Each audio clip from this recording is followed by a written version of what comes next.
ادب پہلا کرینہ ہے محبت کے کرینوں میں۔ مدینے میں کھڑے اس انجن کی حقیقت کیا ہے؟ یہ انجن مدینے میں کیوں کھڑا ہے اور کس وجہ سے کھڑا ہے؟ تو جاننے کے لیے ویڈیو کو لاسٹ تک دیکھیے گا اور چینل کو سبسکرائب کرنا نہ بھولیے گا۔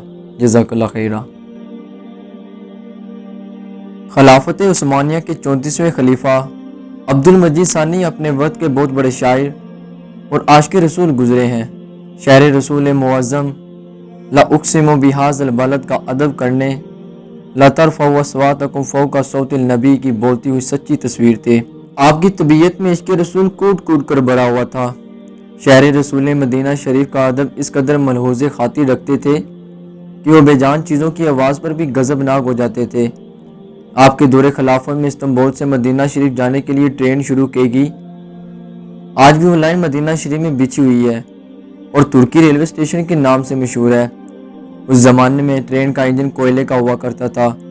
مکمل تیاریاں ہونے کے بعد مدینہ شریف میں ترکی اسٹیشن پر سلطان عبد المجید ثانی کو اوپننگ یعنی افتتاح کے لیے بلایا گیا تو دیکھا کہ کوئلہ والا انجن بھر بھر آواز کرنے لگا تو سلطان عبد المجید غضبناک ہو گئے اور کوڑا اٹھا کر انجن کو مارنا شروع کیا اور کہا کہ شہر رسول مدینہ صلی اللہ علیہ وسلم میں اتنی بلند آواز 100 سال کا عرصہ ہونے کو آیا۔